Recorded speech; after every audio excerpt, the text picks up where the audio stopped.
પાટણ જિલ્લાના સમી તાલુકામાં ગ્રામ્ય વિકાસને વેગ આપતી વધુ એક મહત્વપૂર્ણ યોજના સાકાર થવા જઈ રહી છે। મુખ્યમંત્રી ગ્રામ સડક યોજના હેઠળ બાસ્પાથી સિકરિયા રોડના નિર્માણ કાર્યનું ખાતમુહૂર્ત કરવામાં આવ્યું છે। બાસ્પા ગામે રાજ્યકક્ષાના મંત્રી અને પાટણ જિલ્લાના પ્રભારી મંત્રી સ્વરૂપજી ઠાકોરના વરદ હસ્તે આ રોડના નિર્માણ કાર્યનો પ્રારંભ કરાયો હતો। આશરે 4.5 કિલોમીટર લાંબો આ માર્ગ ₹6.60 કરોડના ખર્ચે તૈયાર થશે।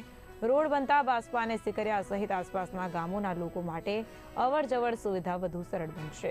ગ્રામ્ય વિસ્તારોમાં પરિવહન સુવિધા વધશે અને વિકાસને નવી દિશા મળશે। તો વર્ષોથી રજૂઆત બાદ આ માર્ગનું કામ શરૂ થતા ગ્રામજનોમાં આનંદની લાગણી જોવા મળી હતી।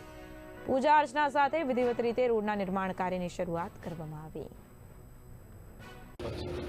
આનંદની વાત છે એ આનંદની વાત એ છે કે બાસ્પાથી સિકરિયા રોડ એ વર્ષો જૂની લોકોની માંગ હતી, એટલે આજે બાસ્પાથી સિકરિયા રોડનું ખાતમુહૂર્ત કર્યું છે।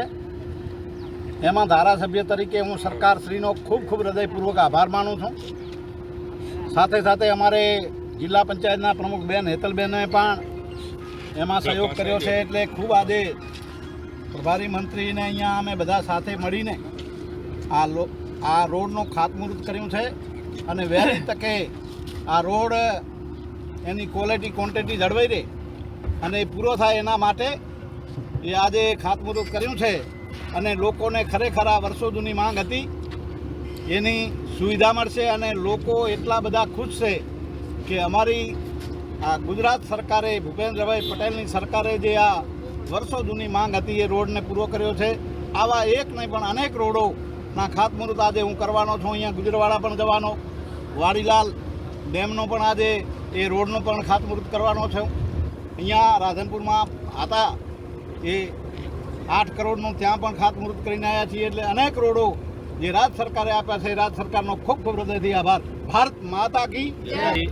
ભૂપેન્દ્રભાઈની સરકારની અંદર હંમેશા વિકાસના કામો અવિરત થઈ રહ્યા છે, ત્યારે આજે પાટણ જિલ્લાના સમી તાલુકાના બાસ્પા ગામે બાસ્પાથી સિકરિયા રોડ 6.60 કરોડના ખર્ચે નવીન રોડનું કામ આજે ખાતમુહૂર્ત કરવામાં આવ્યું છે। આ જ રીતે આજે આ એક ગામોને જોડતો રસ્તો એ ગામોને હંમેશા ખેડૂતોને લોકોને મુશ્કેલીઓ પડતી હતી, એ મુશ્કેલીઓને નિવારવા માટે આજે 6.60 કરોડના ખર્ચે બાસ્પાથી સિકરિયા રોડનું આજે ખાતમુહૂર્ત કર્યું છે અને ટૂંક સમયની અંદર આ નવીનીકરણ રોડ તૈયાર થઈ જશે અને ગામ લોકોને પણ ખૂબ જે રોડ રસ્તાની અગવડ પડતી એની પણ સુખ અંતકારી આવશે।